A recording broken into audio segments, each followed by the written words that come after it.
Now, let's talk about Formula One. 2018 is going to be a very, very busy for the sport, simply because you're going to be having 3 races in 3 weekends in a row. One's going to be in between Europe and one across the continent. So there have been talks. The reason why this will be, it's simply because of the World Cup in Russia. You also have the Russian Grand Prix, and they also want to preserve that their 4 weeks August break.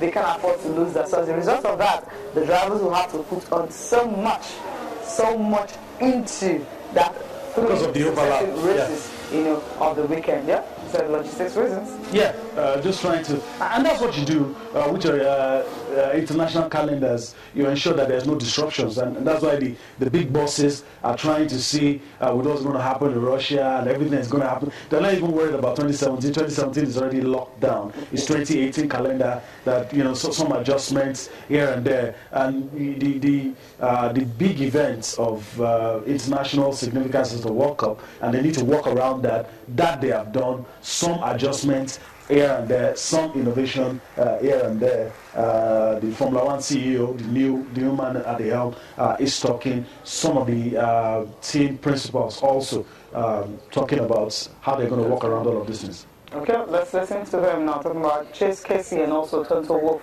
explaining the reason why they will have to have 3 races back-to-back for weekends in Formula One.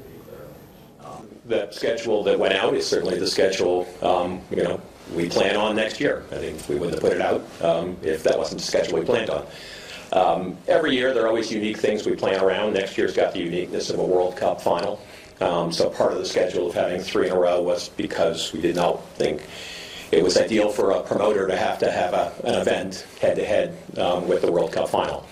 We did talk with our partners, and we made sure with our partners they thought it was manageable, the travel wear and tear having 3 in a row, but they're all in Europe, and I think everybody thought that was manageable. And we, within that schedule, did preserve the 4-week break in August. So the 4-week break continues to exist for the teams to catch their breath, enjoy themselves a bit before we go into the sprint to finish the year.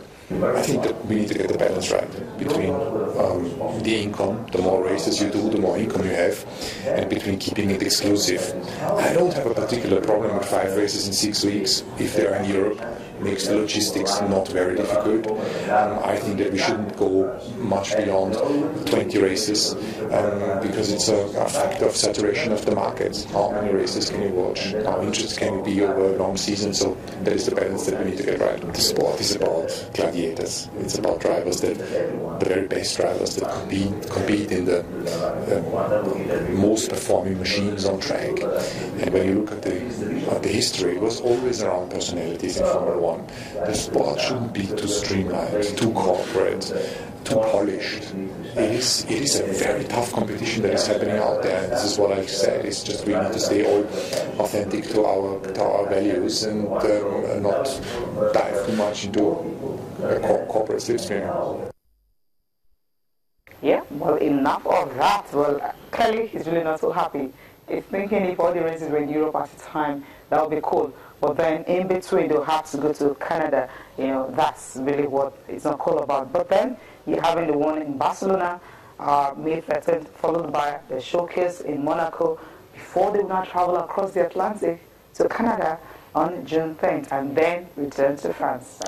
Yeah, if it's completely, what should the drivers do? They're going to make more. The demand is more on the drivers, more on the team, the engineers and all that, facility providers and all. So we'll see what happens with that one. It's a cluster. We have to admit that. But then again, you have to make these things work. A lot of money is invested into Formula One, and a lot of all of these issues need to be sorted out. So we'll see how it goes. But I like the way they went straight to it. The thinking behind everything, just to ensure that there's no force majeure, and whatever happens, they're able to deal with it. Yeah, the fact that it's even coming out so early.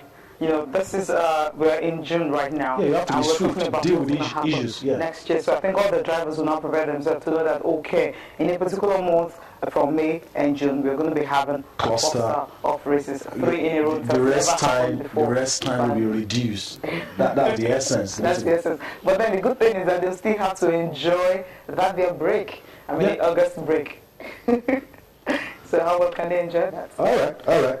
Okay, we need to bring you to everything that we're doing and let you know that you have a voice. Let you know that you're an integral part of everything we're doing on this show. And this is just how you can do that. You can get across to us by sending emails, sportsthismorning@channelstv.com. You can get across to us on Facebook, channels-sports, and on Twitter, our verified handle at channels_sports. For your opinion on issues raised on this program, you can get across to us. There again, you can push us in the direction that you want us to go.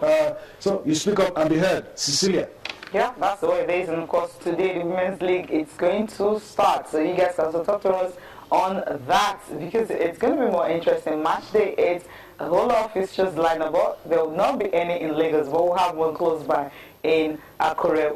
We need to go on a break now. We'll come back. We'll be talking about the NNL, talking about the National League. That's the second tier to the Nigeria Professional Football League.